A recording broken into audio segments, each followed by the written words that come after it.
This is another one of those episodes where I have no idea what number episode it's going to be. If I can get my shit together, it'll be up 3 days from now. But I haven't really been known to ever have my shit together, so that's very hopeful.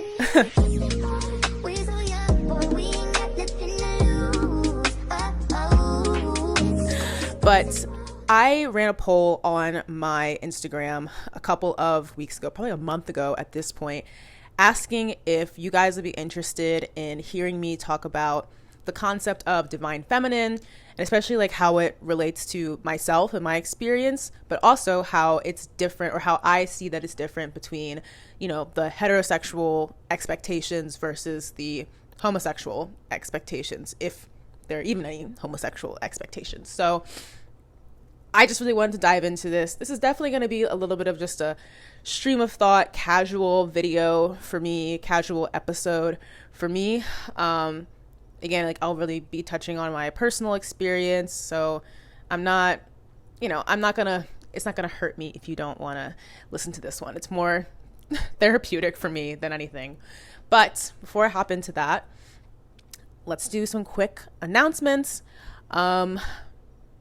Thank you to everybody who came to speed dating. It was a lot of fun. Thank you for being patient with me and being patient with Sublime. And Sublime, thank you for being patient with me as well. I had so much fun. I would like to do it again, depending on my schedule and the schedule at The Well. I know that they've also picked back up with both the women loving women and men loving men, like traditional speed dating. So I'm not sure if it's going to work out, but we'll see in the future. I also just wanted to say that, man, I want some way to like shout out the events that happen very regularly. So right now, Les Cheek does events, I believe every second and fourth Friday of the month. And then Girls on Gals does them every first and third Friday of the month. And then I know Sublime's events are, I believe, the second Wednesday of every month right now. So like there's definitely stuff that's happening. And like I've said before, the calendar is linked in my bio in the link tree if you just want to see like everything. And it's a little bit more organized than like me trying to do the Instagram highlights. And then I made like a huge mistake. I made multiple mistakes when I was recording a little Instagram story this morning and trying to tell people about all the things that were happening. So like, I'm not doing that again because I don't like being wrong. But yeah, check the calendar. Again, I try to keep it like as updated as I can, and it always has the host, the time, and the location, and the price if there is a price. So if you're looking for things to do, go on the calendar. You can also go back to previous months so that you can see what things are actually happening regularly. I will be actually traveling a little bit. I will be going to LA in March. So if you're out in LA, feel free to hit me up. I am probably going to do a couple of interviews while I'm out there.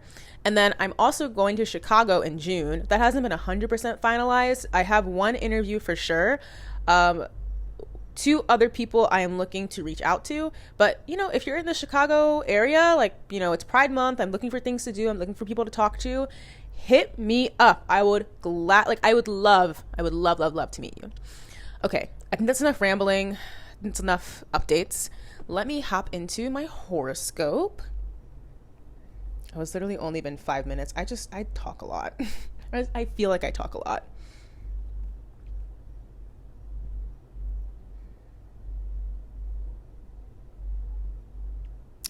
Good evening, Taylor. It is 70 degrees Fahrenheit and mostly clear in your area.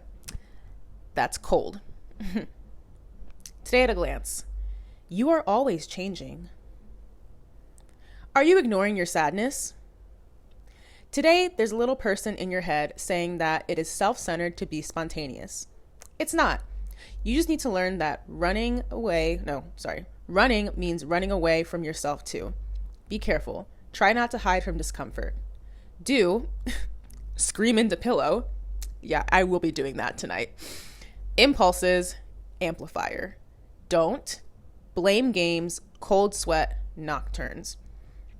Okay, that cold sweat thing feels a little bit like a personal attack because Zoloft has been giving me some of the worst night sweats of my life. Yeah, it's great. It's fantastic. I love it. I love being happy. I don't like the side effects that come with it. Okay, so that's that. I'm okay with that. All right.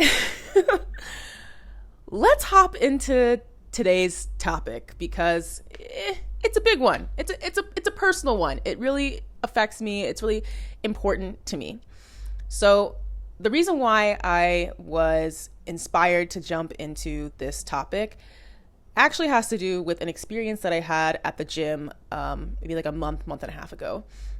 I was in the locker room and this woman came up to me and she asked me if I had heard about this YouTube channel called The Universe Guru. And I was not familiar with it. And so I was like, no, I'm not, I've never heard of that. What's it about? And she goes on and she says that that channel has like really helped her tap into her divine feminine.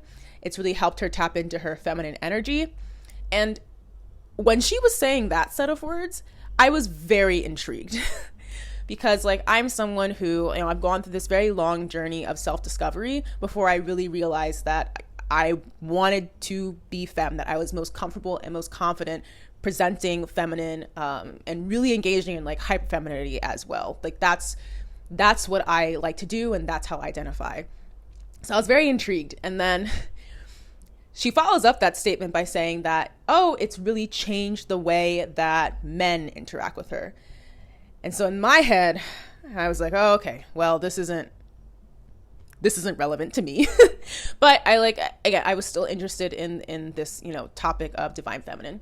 So had that conversation and then I went to work because I go to the gym before work. So I went to work and, I like to watch YouTube videos while I work. I like to listen to podcasts and things like that.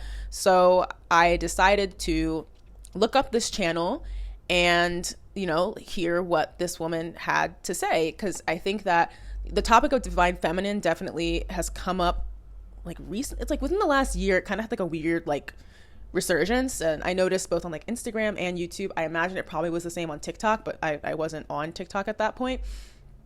I'm not even on TikTok at this point. I'm like a fake Gen Z, but obviously it was mainstream, in the recent past. So I was like, you know what, let me dig into this a little bit. Maybe there's something that this channel can offer to me that would help me like step more into my divine feminine and help me feel even more comfortable. Because, I love hearing about other people's experiences and how they kind of find the different facets of their identity. Unfortunately, I was very wrong. This channel really had nothing to offer me. It's not, and like I said, I don't like being wrong, but you know what? I'll be humble. I was wrong here. I really wanted to give it a chance. And I really wanted to kind of hear out what this channel might have to say. And there are definitely, there are aspects of what she's saying that I can agree with. Like, I think, the fundamental ideas, again, like of stepping into that feminine energy and finding power in that feminine energy, I can relate to, but okay, well, I just had to play it because it's really hard to describe. So I've watched a couple of her videos at this point. I'm gonna play one now. So I'm just gonna react to one, maybe two of her videos. I don't know, because I'm bothered. I'm bothered by some of the things that she says, and I don't necessarily want to just keep giving her views. So I'm going to watch one, maybe two of her videos and just react to them. And I think that her content kind of embodies what a lot of us are taught about feminine energy and women, feminine people, and how we are supposed to act in a heterosexual and a heteronormative society. Like I see this content as a reflection of that. So the video that I'm going to watch right now is called 3 Tips for Entering Your Feminine Era, which again, I thought maybe there were some tips that were going to be in there for me that would make me feel more comfortable, but it just pissed me off, if I'm being honest. All right, let's go. We're talking about My stages. And this was posted a month ago. 2 stages, Self-Aware Barbie and Million Dollar Babe. I want to give you guys 3 tips today on the structures and systems you can start creating so that you can be more in your Million Dollar Babe and less in your Self-Aware Barbie. I have 4 stages that... So right off the bat, and maybe this is being very picky, but this is like it's a rhetoric question for me. So her saying, like, you know, Million Dollar Babe, Self-Aware Barbie, she sells, I think she has a couple of books, and she sells courses that are, I don't know, they're like self-improvement, self-help, self-development type courses, which again, I don't think there's anything necessarily wrong. You know, I support everybody in trying to become like a better version of their self, but what she's doing is kind of like using these little keywords, like these advertising words that relate back to her program, and then what she's going to do is try to sell you the program, which again, it's not okay. I'm just gonna let it play. I'm gonna let it play, and then I will get into that whole tangent once it's done playing. When we're in the Self-Aware Barbie stage, we have a couple different things going on in our system. One, we tend to be more in our fight or flight. And secondly, we're using more masculine energy than feminine energy. And obviously there's nothing wrong with using your masculine energy. I love my masculine energy. However, as women, when we are in a female body, our hormones can get kind of messed up if we're overly reliant on our masculine energy. The truth is we just don't have the capacity to be in our masculine as much as the male body. And so we want to be aware of how much of that energy we're using. And also our relationships suffer when we're too much in our masculine energy, and it's just not fun. Things are not fun when we're doing them overly from the masculine. I will say, the first video that I watched from her did not get this bad this quickly. We are 1 minute and 20 seconds in, and I'm already pissed off. But she says that, there's nothing wrong with being in your masculine energy, but, you know, that for women, it can throw your hormones off if you are in your masculine energy. And I'm not going to lie, as much as I do present very feminine, and I like to kind of have that aura around me, my personality is pretty dominant, and pretty masculine. I'm very self-sufficient. I like that about myself. I'm very sure of myself. I love my career. I'm very passionate about things. And to be quite honest, I don't need somebody else around to like justify any of those things that I'm doing.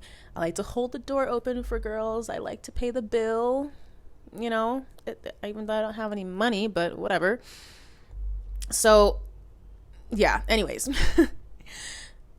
Where I really take an issue is when she says that being in your masculine energy as a woman is going to mess up your hormones, because what I'm finding with a lot of these heteronormative views of the divine feminine is that people just very, very quickly somehow fall into like bioessentialism and this idea that women are biologically meant to be feminine and that men are biologically meant to be masculine, and that when you start deviating from that, you start like, I don't know, like that you mess up your health, that, you know, that, oh, because I like to pay for women on dates, I must just have a raging amount of testosterone. You know, if any like, you know, trans men, trans masc people want to just like siphon me for testosterone, like have at it, because clearly I just have this like crazy extra amount. But no, like,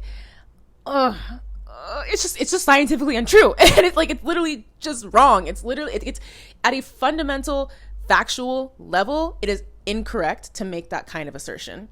And you know what? I said I was gonna wait until the end of the video, but like I can't even. When you are making false scientific claims, when you are stating fake news, when you are talking about things that are factually untrue, and you're saying that to a vulnerable audience, which if you look at the comments, like it's a lot of women who are either unsatisfied in their current heterosexual relationships, or they are not in a relationship but are kind of like desperate to be in one, and so they're trying to watch her videos to understand how they will attract a high value man. It's like a little bit, I don't want to say that she's like Andrew Tate, but because she's definitely like not to that extreme at all, but it's the same idea where you are marketing to a vulnerable populace, a populace that really truly probably just needs like a little bit of therapy and like better friends, and you're trying to sell them this course that isn't going to fix the fundamental issue. And again, you're selling that course based on this completely false assertion that men and women are just so absolutely different, that men should not be feminine and that women should not be masculine. And that's where I have like a major issue with this type of content. If she was just kind of like asserting from a self-help standpoint, like, again, like, here's how you as a woman like be more feminine, here's how you tap into your feminine energy, that would be one thing. Because again, that's what I'm going to do at the end of this video. I'm going to share my experience and the way that I have tapped into my feminine energy. But again, doing it to sell a course, boo, it couldn't be me. It could have, unless if you guys buy a course from me, please let me know, because like I'm always trying to make a bag. I'm always trying to make some money. But yeah, I could end this episode there. I think I said what I needed to say. But no, we're gonna keep going. I'm only gonna watch one video. I can't do two of these, obviously. So the number one tip I have for you guys is to close windows. Now, I don't mean like actually close your physical windows. I was gonna close my bathroom energetic windows. Because we're in a female body, our brain functions differently than the male brain. And also not true. There is no substantial difference between the brains of people who are assigned female at birth versus people who are assigned male at birth. And when we have a lot of open windows, as my husband likes to call it, our mind can get really bogged down. We can kind of feel all over the place. We can feel overwhelmed. We can feel lethargic and not know why. I did a whole video on just closing videos recently, or closing windows, not videos, recently. I'll post it in the description box, okay? I think it was titled something like How to Be More in Your Feminine and Why It's So Hard. This could be one of those reasons. When you are in the self-aware Barbie, you find yourself in situations where you're responsible for other people, you're taking on other people's jobs for them, and so that can be a lot of open windows. And I'll post that video for you guys below. You'll find it very useful. Second, and this is a huge one, remember how I always talk about that masculine energy is structure and feminine energy is flow? Well, in order to be in your flow, you need structure. Feminine energy cannot exist without masculine energy, okay? So this is very important, because a lot of people think that they're just going to ignore everything and just be in their flow. You can't be in your flow if you have like too much chaos around you, because you'll be forced to be put in your masculine energy to feel safe, right? So one of the things that's been... What did any of that mean? So she says initially that if you are in your masculine energy as a woman, it's going to throw off your hormones. But you also need to be in your masculine energy because it's more organized, and your feminine energy can't exist unless you have your masculine energy to structure it, but also your masculine energy will throw off your hormones. And I'm gonna be honest, she doesn't even sound convinced about what she's saying. And I think, again, maybe that's just me being like very judgmental and like very picky, but again, like when I look at it from like a rhetoric standpoint, if you don't sound very confident and you don't sound very sure of what you're saying, like right now I'm listening to her and it just sounds like words being put together in a sentence, and that's just like kind of it. Like you can't just say things and like, again, put words one after the other in a sentence and think that it automatically makes sense. Is that a wild thing to say? I don't think that's a wild thing to say. again, like I can't even like respond to that because that was just like a bunch of word soup. Ugh. One of the things that's been a really insightful knowing is that flow actually requires discipline. It requires structures and systems. And once you have those set, then you can be in your feminine energy, you can relax. Now, sometimes we have a partner that's providing that for us, right? Or when we're children, we've got our parents providing that for us. But if you're a single woman, you're going to have to learn to provide that for yourself, okay? So how you can do that is systemize, automize, and delegate, okay? So for example, just with buzzwords. If you have a lot of debt and every month when you sit down to pay those payments, you get stressed out, you get overwhelmed, delegate that, automate that. One way might be to set up automatic payments. Another way that I learned when I was in real estate and mortgage loan broker was that you can hire a company to consolidate all of your debt, and then they make one monthly payment on your behalf, right? Like, so this in and of itself, like, again, like the idea of like being organized with your finances, like, is basically what she's saying here. Again, nothing wrong with that as, an actual tip. Again, where I have the issue is where she asserts that this is a task that is structured, because you put structure into that task, it is now like a masculine task. Or I get what she's saying earlier, where it's like, oh, if you don't have your parents or you don't have a partner in your life to do these things for you, if you're just single, then you do it for yourself. But then the flip side of that is, if I'm with somebody, even like right now, like, yeah, my parents are still like, involved in my life, and they know a little bit about my finances, but like, that doesn't mean that I shouldn't be the one taking care of my debt, and I shouldn't be the one taking care of my money. Because frankly, if I'm not actually legally bound to somebody through marriage, I have no interest in sharing finances. I have no interest in pooling finances whatsoever. Maybe we can start an LLC.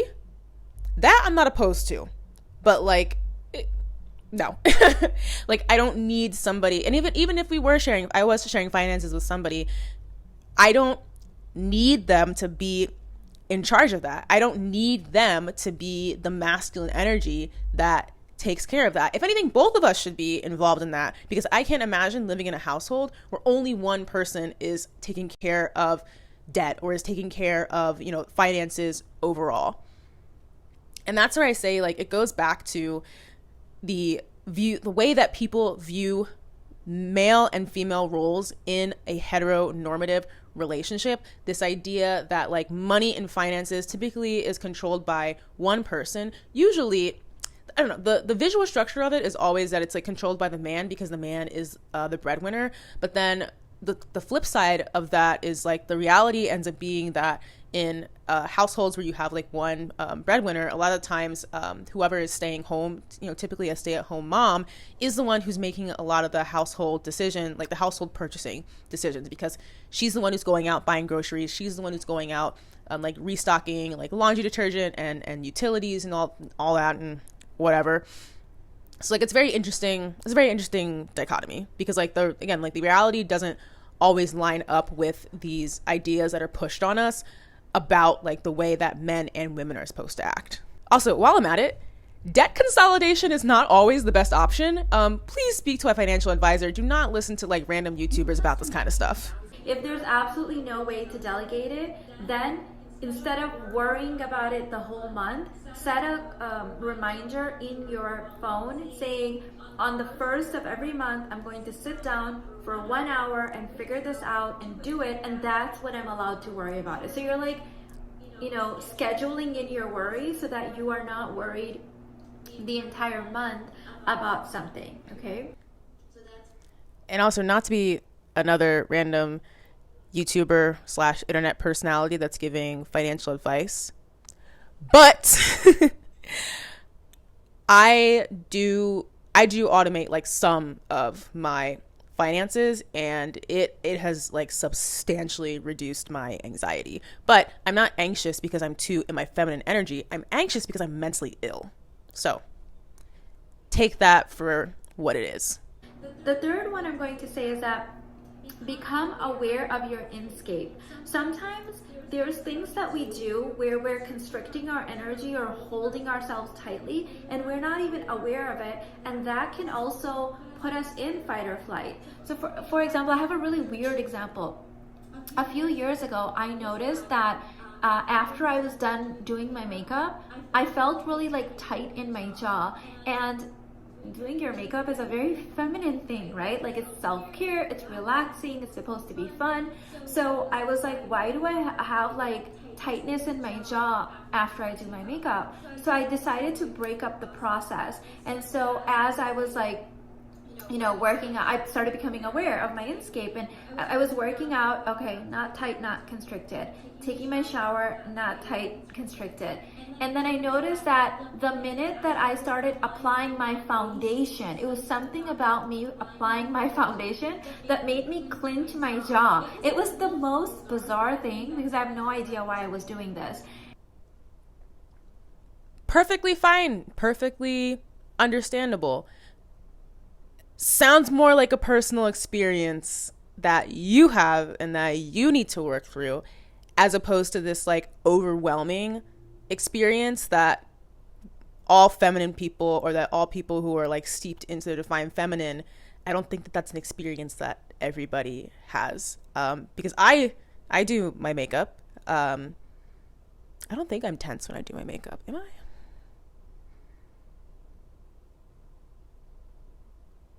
No, I don't think so. I don't know. I don't use foundation. Maybe that's it. Maybe she's right. And so it took me a few months, believe it or not, it was like really tightly ingrained to, as I was like putting on my foundation, I would become really aware, and I would make sure that I was like relaxing my jaw and my face. It was so deeply ingrained that it literally took me a few months to get over that. I don't know why I was doing it, but now when I apply my makeup, I'm relaxed. So there are certain things we might be aware why we're doing it or why not, where we have created these habits. Maybe when you sit down to pay your bills or organize your pantry, there's like this constriction energy that comes over you, but you're not aware. And after you're done doing that thing, you might have a headache, you might feel overwhelmed, but you don't know why. It might just be how you're posturing your body and how you're constricting yourself. So there is a lot of usefulness in becoming aware of how we do things and these little like micro alignments that are happening in our body, or micro constrictions. The foundation one was a really unique and weird one for me, but I've noticed many others where I put myself in like this tightness or constricted energy while I'm doing certain things, and then the next layer of that is to learn to relax when you're doing that same thing. Okay, so if you need more help with this, my self-aware activated Barbie bundle is like self-aware Barbie activated bundle is the best place to start this level of inner work. The reason is because, and there it is. Again, I will never fault somebody for sharing their own personal experience of how they stepped into their feminine energy. I will never fault somebody for however they were able to grow as a person. What I will fault her for is asserting that these are biological truths about men and women and about masculinity and femininity. Even again, just, acting as if femininity is this like clear-cut thing that can be, defined based off of these requirements that she has. And then number 3, selling a course, selling multiple courses and multiple books based off of things that just aren't true. So I don't think there's much after this. I think it's just her. This is a 12-minute video, and I'm like almost 9 minutes in is where she starts talking about this course. As when we're in our self-aware Barbie in an unintentional way, we tend to get really burned out. We're overusing our masculine energy. We can experience adrenal fatigue and a host of other social and physical and energetic issues. Girl, it's not masculine energy. You're just stressed. Like, it's just stress. It's not masculine or feminine. You just need better stress management. But if you're using that in a activated way and setting containers and structures for yourself, that same masculine energy is now providing you with something so you can relax into it. I'm currently offering for the next couple of days $555 off of my Self-Aware Barbie Activated Bundle course. It comes with 12 courses, and then... You know what? I can't even falter. Get your bag, love. Make that money. Get rich. She is rich. There's actually another video where she spends like the first portion of the video, maybe like 25% of it, just talking about, all of this, feminine energy or whatever. And then the remainder of that video is just her showing off. It's like a luxury haul, like shopping haul that she did. And again, what bothered me about that is what she's trying to do is say, hey, I did all of these things. I followed my own advice. I tapped into my feminine energy. I let my husband have his masculine energy, and that made me rich. Like, it's advertising, which again, sure, she's got a business. She's got this thing that she's doing that clearly it's been successful. Like, she makes a decent amount of money. She has to make a decent amount of money from this. I think she has a decent amount of subscribers. If one of your subscribers is just coming up to me in the Planet Fitness locker room to talk about it. And I want to say too, like, I'm not making fun of this girl who came up to me at all. If anything, I'm actually very upset that somebody who is obviously so beautiful and obviously so like qualified and competent has been taught that all she needs to do is just diminish herself and be more feminine and be more small and just, just be with the flow. I'm upset that like somebody has been taught that that's what they have to do in order to attract a man. And on top of that, I'm upset that the most important thing, or at least again, based on this conversation, it's like the most important thing to her was finding a man and finding a husband, as if that's the only thing that women are capable of accomplishing in their lives. Right? I'm just gonna stop this because I think at this point I made my point, and I think I'm just getting like petty and bitter, and that does not seem like a very useful way to continue this video. So all that is what really encouraged me to want to have this conversation and share my own personal experience. Again, like I think a lot of the content that's surrounding the divine feminine, it is from a very like heteronormative lens, which obviously I don't fit into. However, I think a lot of, or what I've heard from a lot of other femme lesbians is this idea that like homosexual femininity, like the homosexual divine feminine, if we want to call it that. Also, take a shot every time I say divine feminine. You'll die by the end of this episode. But like the homosexual divine feminine, like the high femme lesbian is this very, very hyper feminine version of femininity. Am I making sense right now? I feel like I'm just using a lot of words. I'm just putting words together in sentences and not actually making sense. I'm calling myself out. But again, there's a lot of posts all the time about how like, oh, when you look straight, it's really hard to be perceived as gay, whether you're, especially when you're out on the street. But I think there are also like times where I felt very self-conscious about that in queer spaces, where I don't want people to assume that I am a straight person coming into this space. I am a very, very, very gay person. I just happen to look like I walked out of the Barbie movie. I'm doing my best. But yeah, and when it comes to myself,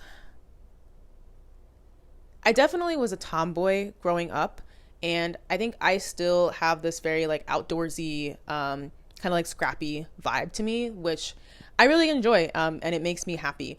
But I do kind of question like, oh, like my hatred of pink as a kid, and I definitely like rejected femininity to a certain extent. And this is all like before like the age of 10. It took me a while before I was able to confidently step into this idea of being feminine. I think I did it a little bit like when I was in middle and high school, but I think I was just so uncomfortable with my body overall, and I was uncomfortable with like showing any skin that I I don't know, I couldn't take it. I think I mentioned on an earlier episode that sometimes I would wear a skirt to school in high school, but I would bring like a pair of pants or a pair of shorts to change into, after like one period, because I was just so uncomfortable with the idea of even being, exposed. I don't know why. It probably has to do something with, I don't know, like the messages I was getting from family, the messages from society. Like I haven't reached that point in therapy yet. We haven't uncovered that part of my lore. So it really wasn't until it must have been like junior. No. It was summer of 2018, because summer of 2018 is when I went through my first hoe phase, because I convinced myself that I was not worthy of love. I think that was the first time I convinced myself that, no, that was the second time that I convinced myself that I wasn't worthy of love. So I was going on a lot of dates. I was, hooking up with a bunch of different people. It wasn't that many, but whatever. And I think at that point, like I also like just gotten on dating apps, and I knew that I had a preference for masculine women, but it wasn't what it is now, where like that's exclusively the type that I date. But I think I just kind of like fell into the expectation that people had of me to be the provider and to be the more masculine person in the relationship. Like I literally had some girl message me on her, and the first thing she said was, "Oh, I really like studs." And I just said back to her, "I'm not a stud." And then I was so upset by that statement that I literally put it into my profile, my bio, and I said, "I am not a stud," because it was like a visceral reaction. And again, that's not to say that like studs aren't attractive, that there's anything bad about being a stud. Obviously, but for me, it felt so wrong to be perceived that way. I'm okay with being perceived as, again, dominant in my personality, but I don't necessarily want to be perceived as masculine. And I remember I went on a date with somebody else too. Milo, I love you. I think it's great what you're doing. I love the farm and everything, and your wife is wonderful, and all that, and the dogs and the naked cats. They're sphinxes, not whatever. So I love everything that you are doing. I will say I was mildly traumatized when you called me a soft butch in response to me saying that I was femme. But we can work through that. Yeah, we can work through that. So that, yeah, I went on a date with somebody. We're fine. And I described myself as femme, and they said, more like soft butch. I was like, okay. And even when I started dating got into my first queer relationship, my partner and I were about to go to a museum, and I was like taking a while to get ready. I wasn't really finding something that I was comfortable with. And so I put on an outfit, and we're about to leave, and I looked at myself in the mirror, and I was just so uncomfortable, and I was just like, I can't do this. Like, this is not me. I think I said, like, this is not femme. And maybe I'm being dramatic. Like, maybe I'm overthinking this. Maybe I am like way too invested in this topic, but it's just, I deserve to feel comfortable. Like, I don't think that's a wild thing to say. And it's like people say that like, oh, it goes like deeper than just your outward presentation. And it's like, yeah, it does, but it starts at that outward presentation, and it starts like at the way that I perceive myself. And then it goes to like how other people may perceive me. Even right now, like sitting in this outfit, I was actually really hoping to record this video when I still have my braids in, because I know that I look way more feminine when I have the braids in, especially like with the color that I got and everything. Like it was perfection. I loved it. This shirt looks very, masculine on me, because you can see my muscles. I go to the gym, I work out, I love weightlifting. But right now, I am really struggling with this idea that if I want to continue to, lift weights and, get big in my upper body, it's going to make me look less feminine, or at least it's not, because of my proportions, I already have like pretty broad shoulders. So when I go and spam lateral raises and I make my shoulders bigger and I make my back bigger and stronger, yeah, it's great because my back pain is substantially reduced, but it's like it makes my waist, my hips look smaller. It makes me feel like I am less feminine. So like I'm kind of just grappling with that right now. Like I'm very much self-conscious of it. But where was I going with this? Nobody else can define for me whether I am femme or not. In that instance with my ex, when I got very upset and I looked in the mirror and I was just like, this isn't femme enough. They responded to me and just said like, oh, well, you're not femme.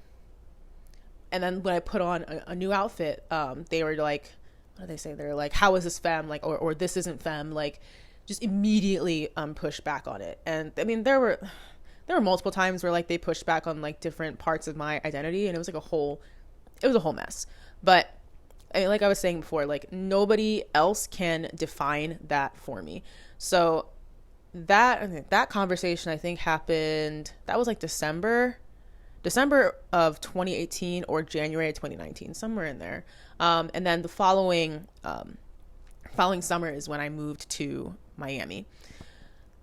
I think making that big of a move and kind of like resetting my entire life actually genuinely helped me step into that feminine energy. Being somewhere that's warm, being somewhere that like is very artistic, where a lot of people are kind of encouraged to express these like, you know, different potentially like wild ideas or like wild versions of themselves. That genuinely helped me feel like I had more space just to be myself. And it went even beyond like this whole idea of like divine feminine, because when I was in undergrad, when I got my first apartment junior year, I decided that like, you know, minimalist. I was like, I don't want anything on my surfaces. Like I want only earth tones, like black, white, brown, gray, green. And like, that was it. I was so muted. And my wardrobe was also a reflection of that. Now, girl, I got pink bed sheets. I got a green couch. I have a yellow nightstand with like just a bunch of shit on it. Like my desk is like, honestly, that's actually just kind of a mess. That's actually just kind of gross. But like, I definitely am much more of a maximalist now than I was before. And I just have so much more color in my life and so much more saturation in my life. Look, I'm wearing orange pants with an orange belt. Also, I thrifted this from out of the closet and these were on sale at Target. So, yeah. But like, I think me stepping into my divine feminine energy meant giving myself a space where I could do that and giving myself a life where I didn't feel so restricted. Even like when I go to work, am I pushing the limit with our dress code? Absolutely. But it's what makes me feel more comfortable. It's what makes me feel more confident. And to be quite honest, I produce better work when I feel better about myself. So if you are, honestly, it doesn't even matter if you're like, you know, feminine and masculine, neither, somewhere in between, both, whatever. It's important to set up spaces and systems, as Homegirl said, that work for you. This is a space that works for me. I love my apartment. I love how cozy it feels. It feels very much like home. And that's what makes it work for me. I think she also said something about when she was talking about like the tension in her jaw. That's an area where I have to give her credit, because I'm a very like body person, if that makes sense. In conversations with my current therapist, we've concluded that I hold a lot of my trauma in my body, that like my experience with my mental health is very psychosomatic. So what he actually recommended was somatic therapy, which I haven't met with an actual somatic therapist. I do, all of my therapy appointments are remote. I've never met my therapist in person. So we can kind of only go so far with a lot of the somatic strategies. But one of the ones that I found made a huge difference was that every morning at the office, like after, like I would sit down for like maybe like 2.5 hours to do my work, and just kind of like power through. And then I would actually get up and I would go outside, and I would stand in the little balcony outside my office, and I would stand with like my hand like right on kind of like just below my sternum, and I would just close my eyes and I would just breathe in and out. And I would like switch up the hands sometime. Like sometimes I would have one hand like resting on the railing, the other hand, maybe a hand like behind the back. But the idea is that you're helping your whole body self-regulate. And if I can, I will link like a couple of somatic therapy resources. And eventually Zoloft was the option that worked for me. But I think I think again, like for me, like when I get anxious or when I get depressed, man, especially when I get depressed, like I can't. People always say like, oh, like work out, like, and do yoga, like it helps with depression. The physical weight I feel on my shoulders when I try to go for a run when I'm in a depressive state, it was so overwhelming. Like I literally, if I was like depressed, if I was going through a depressive episode, I stopped working out entirely because I knew that I wasn't going to be able to perform at my like usual strength, my usual performance. And it would just make me feel even worse about myself because I would be like, I know for a fact that I am physically capable of doing this. Why is my body just like not agreeing with me here? So yeah, like learning different grounding methods, learning different ways to kind of like, I don't know, like I think in yoga it's like, like tapping into like all four corners of your body has been immensely helpful. There's also this other one to help release anger, because I was dealing with just a lot of like bitterness and just complete rage when I first finished grad school. It's like, okay, I'm gonna example it. I actually have to do this a lot while driving because I definitely road rage. But like you make like a little like shape with your mouth and you go like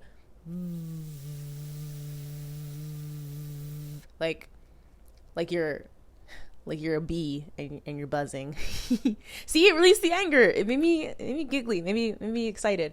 That was like a really useful one as well. I would do it as well like when I was about to like on my way to work. That's when like the road rage would be the worst. So like within that last mile or so, it just helped like recenter me. So yeah, I was chatting with Xander, Dr. Xander. I will give you your flowers. Xander Boger from, I don't know if that's how you pronounce her last name. I'm so sorry if it's wrong. She was on The Ultimatum as well. And we were actually chatting about this topic because I think what I've kind of asked my therapist about it a lot in the past like year and a half is like, you know, why was this not recommended to me sooner? Because every single time that I have explained my issues when it comes to my mental health, I have said like how physical it is and how like physically overwhelming it is. Like the tightness in my chest that I feel when I get anxious, like it's like everything from like chin to like hip is just tense, and like I couldn't stop it. Like I couldn't prevent it. And so I looking back, I'm like, why didn't somebody mention this? Because that would have been like great for me when I was still doing therapy in person, and it probably would have made a huge difference. But he mentioned that it's not that it isn't necessarily taken seriously, but there just isn't a whole lot of traction with it. And so I was chatting with Xander about that topic too, and I was just asking her like, hey, what is this like? Is this something that you do? Like, are you certified or whatever? Because she does. I think she's a physical therapist. And if you like watch like a lot of her content on Instagram, like she does like different, like again, like movement and body work. And she's definitely like a resource that I have added to like my list for like fitness people that I like to reference. And, you know, I love supporting queer people as well. But again, it's because like this idea of getting in touch with your body, like it makes a huge difference in feeling like you can get in touch with your identity.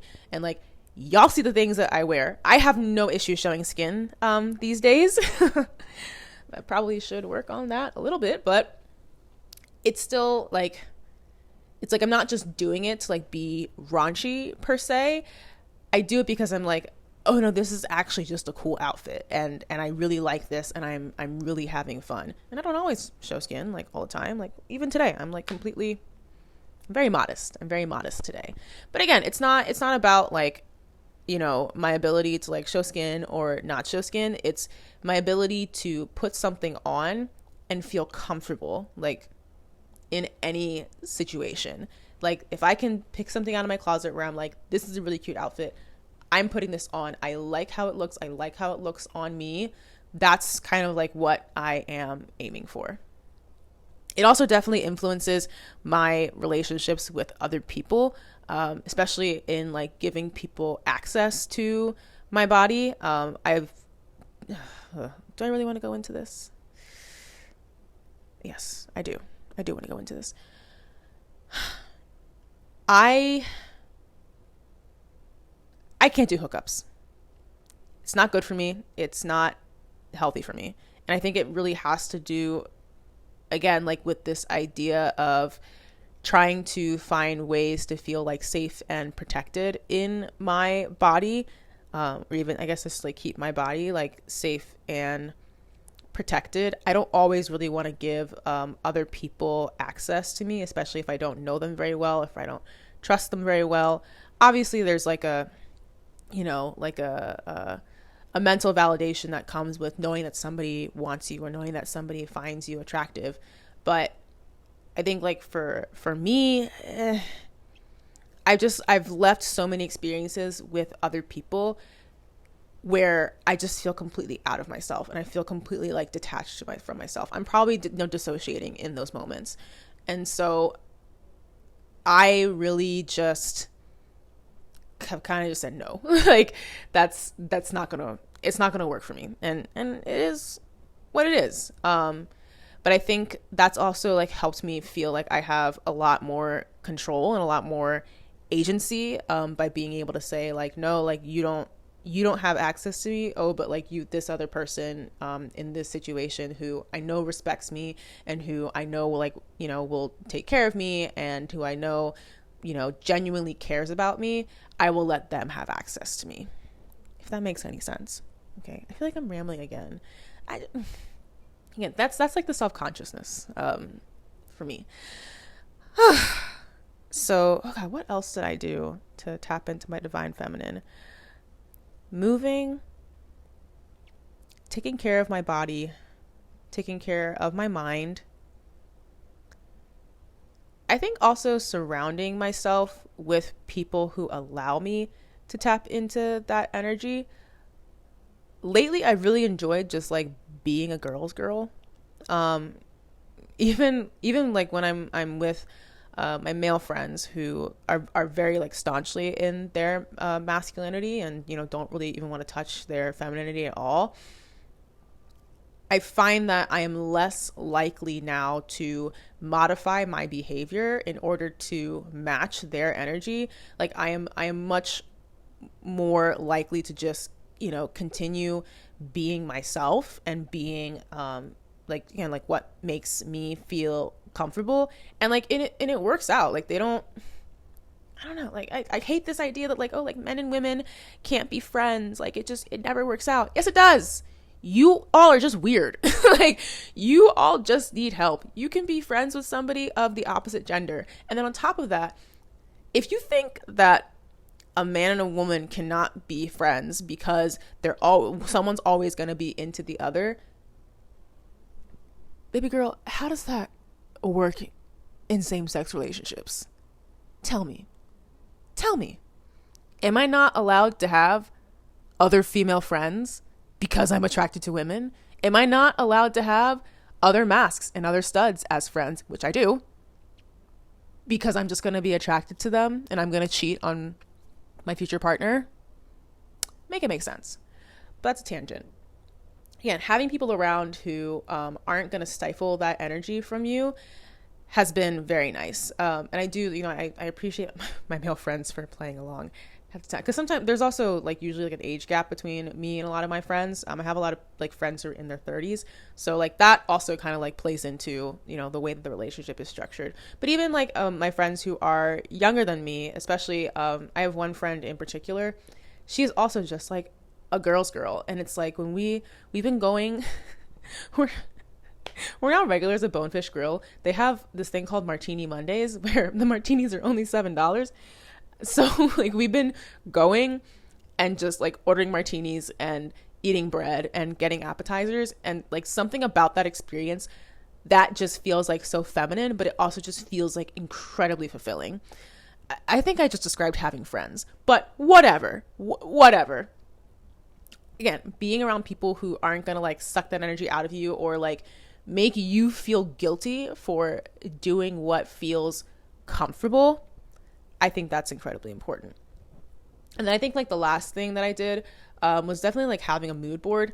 If any of you happen to follow me on Pinterest, if you go on my fashion board, you can probably see like the evolution that I had. I deleted a lot of stuff from there, but initially my fashion board was a lot of like dapper fashion, a lot of button downs and, you know, Oxfords, and a little bit preppy, definitely very like prim and proper.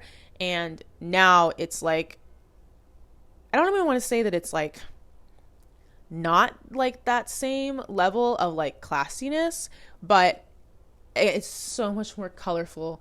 It's so much more creative. Like I love, you know, different patterns. I love like all the different colors. I love texture. I love layering. And then there's some stuff in there that is very like minimalist and like very clean cut. But honestly, I don't tend to lean towards those looks anymore.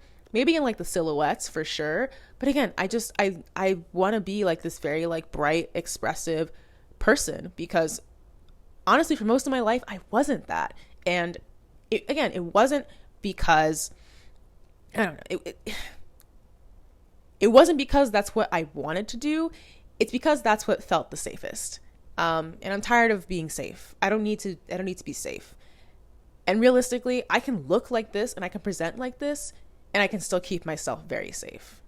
So I think I'm going to end on that note. Mic drop. No, I'm not going to drop the actual mic because it's going to sound awful. Hopefully this was like a little bit useful, like a little bit interesting. I don't know. Hopefully you guys know me a little bit better. I'll go back to being closed off and mysterious now. But thank you so much for listening. Thank you so much for watching. Thank you for subscribing and interacting and engaging and throwing different opportunities my way. I'm very, very, very grateful. I will obviously be throwing, some reels from this onto Instagram. Feel free to discuss with me in the comments. Feel free to share your experiences as well. Like I said, I'm always super interested in hearing like the way that different people kind of reach different conclusions about their identities. If you are curious about this universe guru person, like I said, she does have some useful tips on her channel. Like if you are somebody who is trying to step into your divine feminine energy, or even if you're just somebody who is looking to experience a little bit of self-growth, I'm not going to stop you guys from going and watching her videos, but like for me personally, like it just doesn't really align with my goals. So, it is what it is. No hate to her, whatsoever. It's just clearly I have an issue with the way that she's going about things. If you are interested in coming on an episode for an interview, or if you want me to touch on a specific topic for an episode, or if you know somebody who would want to touch on a specific topic, feel free to shoot me an email, bottumsuppod@gmail.com. That is bottumsuppod@gmail. You can follow me on Instagram and TikTok. I am on TikTok. I have a TikTok account. You can follow me. I am at bottumsup.pod on both platforms. That is bottumsup.pod. I think that's all I got for tonight. Yeah, take care of yourselves and don't listen to random people on the internet, me included. All right. Bye. I'll see you guys in the next episode.